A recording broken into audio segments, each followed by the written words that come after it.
তোর বেটি থেকে হবে কোনোটাই জামা টামা দিস না। ঠিক আছে নারদ, তা বুঝছিস? হ্যাঁ তা মামি বলো নারদ। তোর মাও কেমন আছে? কি বলবারে? শোনো নারদ, তোমাকে বলেছি ভালো ভালো আমার এই সংসার ফাজলামি করতে আসবে না। যদি তোমাকে এমন করে অভিশাপ করবো, হ্যাঁ ও হারে হারে লেগে যাবে। তোর মামের আকার দেখলে কিন্তু ভয় লাগে। এই এটা মানুষ খাওয়া। হয় ও মামের বগল থেকে খাবার থাকে। ও মামি, বলো নারদ। তোর বেটি নিয়ে তুই মানসিক কর। হ্যাঁ মুই অল্প যে দেখ করলিস কেন ঘুরি ফিরে আইসো। ঠিক আছে নারদ, তোকে চলে যাও। ওই একটা কথা এহালা কিন্তু করবার দিব না। তোকে চলে যাও। হায় ভগবান, আজ দেখতে দেখতে আমার হায় অনেক বড় হয়ে যাচ্ছি। এখন যে আমি কি করবো? তাই বাবারি আরে দেখিতে দেখিতে নেতা একবার বাড়িতে লাগিল। আরে হেন কালো চন্ডী একবার ভাবিতে লাগিল।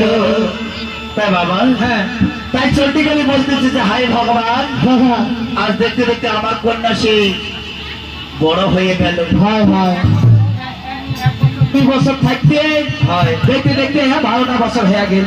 হয় এখন তো কন্যা আমার অনেক বড় হয়ে। হ্যাঁ কন্যাকে নজরে রাখতে হবে। নজরে না লাগে কন্যা যদি তুই মোর পালায়। ওরে বাবা, হ্যাঁ কন্যা কেন পালা হয়েছে? এই মোর যে ব্যবহার, মুই গেলাম 7 দিন 7 বাড়ি খালি মানুষের কাল্লা খাবার। এই মোর সুদিকে যদি মোর বেটি মানুষের বাড়ি যায়, তার জন্য বেটিকে হেলা দরকার দেওয়া দেওয়ার নয়। হয় নাকি? হ্যাঁ তাই তাই এইদিকে তখন নেতা বড় হয়ে গেল। কালে নেতা একবার আর কোন কাম করিল। তাই বাবারি, তাই নেতা যখন বড় হয়ে গেল, তাই একদিন চন্ডিকালীকে ডাকিয়ে বলতেছি। কি বলতেছি? তাই বলে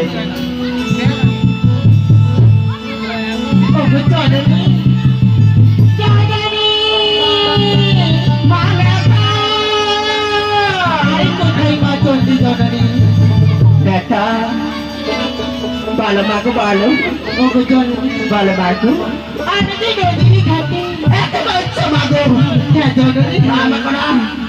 এখানে বয়সে তোমাকে এত সুন্দর করে মনে করে তোমাকে তো বাহিরে যেতে দিব না।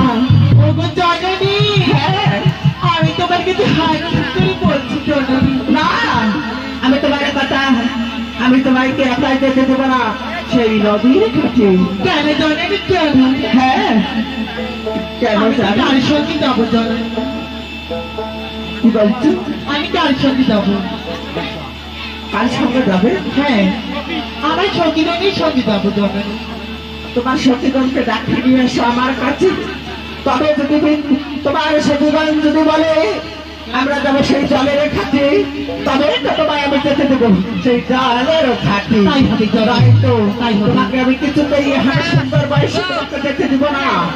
আই কোথায় সখী চিলি চিলি, আই কোথায় সখী ঝলমলি, সখী